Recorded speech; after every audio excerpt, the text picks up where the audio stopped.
Hello everyone.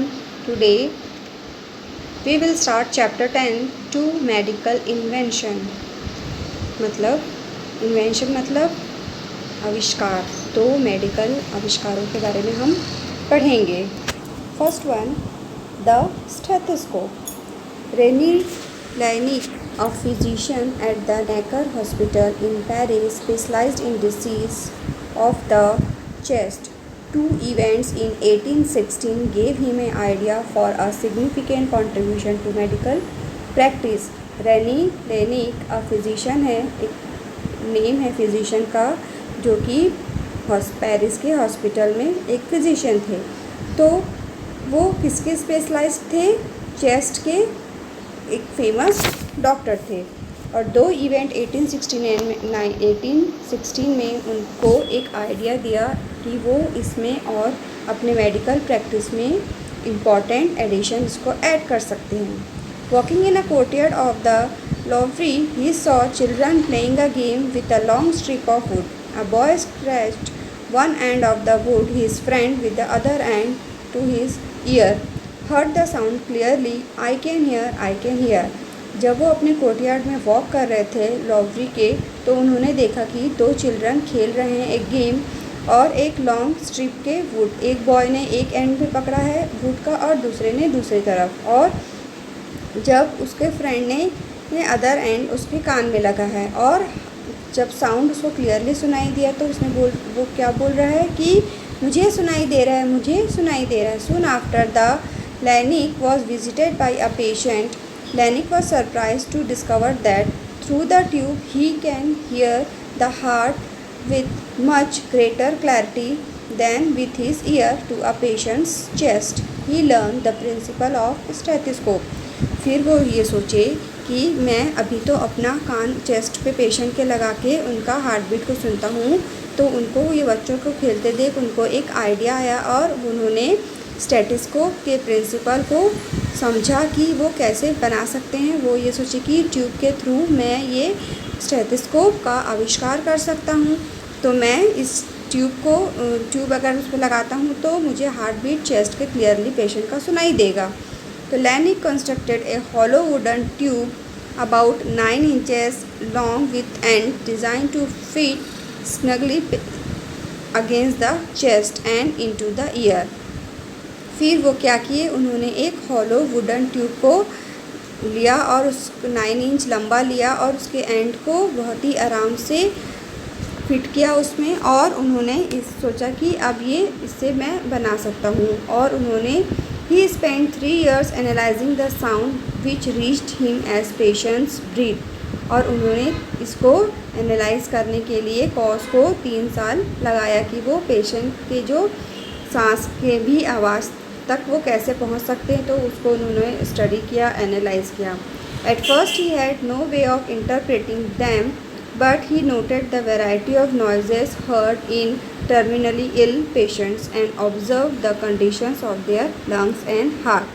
फिर वो analyse किए और फिर उन्होंने ये देखा और नोटिस किया और बहुत सारे साउंड की वैरायटीज़ को उन्होंने ऑब्ज़र्व किया कि पेशेंट जब बीमार होता है तो कैसा साउंड होता है, उनके कंडीशंस, हार्ट और लंग्स के जो उनके कंडीशंस है उसको भी उन्होंने एनालाइज किया।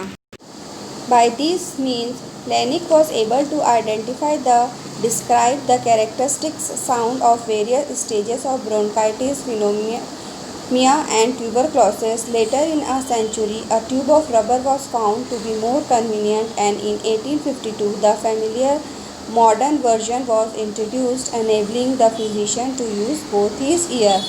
और फिर उन्होंने आइडेंटिफाई किया और कैसे साउंड्स है, क्या है, वेरियस स्टेजेस के ब्रोंकाइटिस है, ट्यूबरक्लोसिस है, और उसके बाद उन्होंने ये फाइनल किया कि जो रबर का ट्यूब है वो सबसे बेस्ट है और सबसे कन्वीनियंट है। और फिर उन्होंने इसको इंट्रोड्यूस किया, इसको बनाया और इस तरह वो आविष्कार किए स्टेथोस्कोप का, और जिससे लोग फिजिशियन जो है उसको यूज़ कर सकें और अपने कानों में लगा के वो पेशेंट के चेस्ट को, उनके जो है चीज़ों को समझ सके, सुन सकें, और ये उनके लिए बहुत ही कंफर्टेबल होगा। तो इस तरह से हमारे स्टेथोस्कोप का इन्वेंशन हुआ। Now the next one is X-ray. 50 years ago an event took place that gave the world an entirely new concept of sight. मतलब 50 years के बाद एक इवेंट ने फिर से लिया जन्म और ये हमारे वर्ल्ड को एक नया दृष्टि प्रदान किया.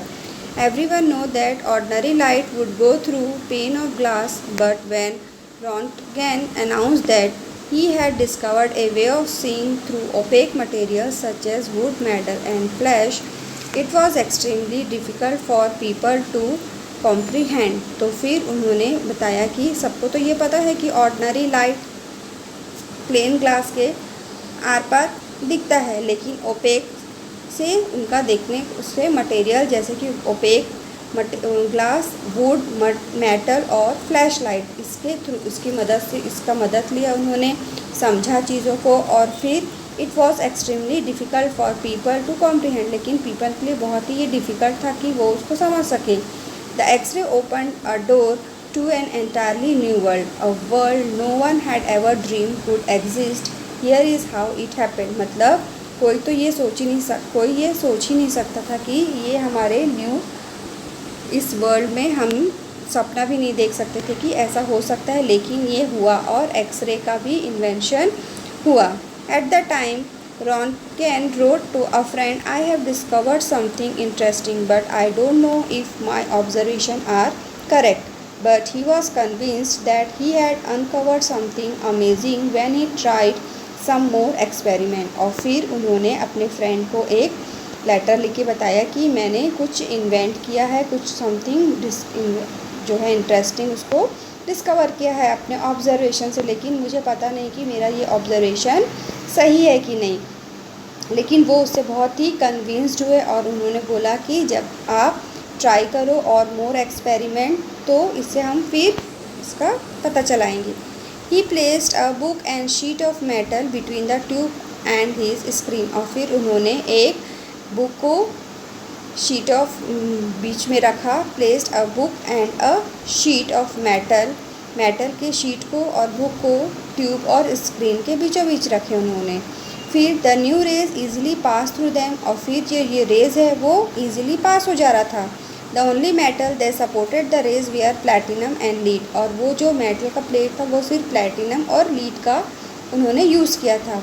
Because he knew so little about the mystery light, Roentgen gave it the name x-ray. क्योंकि उनको इस लाइट के प्लेटिनम के बारे में पता था और वो इसका रहस्य लाइट का वो जानते थे थोड़ा बहुत, और फिर उन्होंने इसका नाम दिया x-ray. But the more startling development took place when he put his hand between the tube and the screen. मतलब लेकिन सबसे मोस्ट सरप्राइजिंग डेवलपमेंट तब था जब वो अपना हैंड को ट्यूब और स्क्रीन के बीच में रखे. The bone absorbed more of the rays than the flesh, and there on the fluorescent screen he saw the outline of his hand with the bones inside clearly, outlined as a denser swallow. और जब उन्होंने अपना हाथ को रखा तो वो तो एकदम चौंक ही गए. क्या देखते हैं वो कि वो जैसे ही उसके पीछे रखते हैं शीट के, तो वो अपने हाथ को कैसे देखते हैं कि उनके हाथ का सिर्फ बोन का स्ट्रक्चर ही दिख रहा है, उसके ऊपर जो स्किन है वो नहीं दिख रहा है. तो वो एकदम खुश हो गए और सिर्फ उनके हाथ का खालीपन ही, मतलब जैसे स्केलेटल दिखता है वैसे क्लियरली बोन्स पूरा आउटलाइन दिख रहा है, एकदम खाली. On December 22, 1895, he replaced the screen with the photographic plate and asked his wife to place her hand between the plate and the tube. और 22 दिसंबर 1895 में उन्होंने फोटोग्राफिक प्लेट को स्क्रीन ताकि उन्होंने फोटोग्राफिक प्लेट रखा और अपनी वाइफ को बोला कि तुम अपना हाथ प्लेट और ट्यूब के बीच में रखो. He developed the exposed plate and a picture of his wife's hand clearly showing the bone and ring of her finger. The story of the rays that revealed the bones in the human body quickly appeared in the press. और फिर उन्होंने इसको develop किया और open किया plate को और अपने वाइफ के हैंड को बोला क्लियरली. उनके वाइफ का जो हैंड है का पिक्चर है वो क्लियरली दिख रहा था और उन्होंने जो रिंग पहने थे अपने फिंगर में वो भी क्लियर दिख रहा था. तो इस तरह से ये रेस बोन को कैप्चर करने लगा तो इस quickly body appeared in the press. Here in America, Thomas Edison built a fluoroscope, a device somewhat like the old stereoscope, except it was equipped with a screen that would glow in the presence of X-ray. Now, any object placed between the fluoroscope and the tube would appear as an X-ray shadow of the screen. और फिर America में Thomas Edison ने क्या बनाया, फ्लूरोस्कोप जो device है, और इसको पुराने स्टीरियोस्कोप का ही ये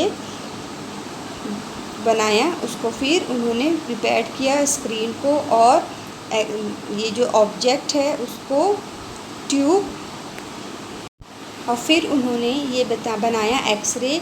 और ये कोई भी ऑब्जेक्ट को अगर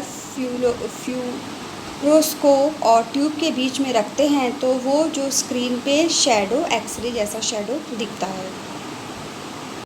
तो इस तरह से दो इन्वेंशन के बारे में हमने इस स्टोरी में पढ़ा। The first one is stethoscope and the second one is x-ray, की कैसे स्टेथोस्कोप को बनाया और कैसे एक्सरे को बनाया गया।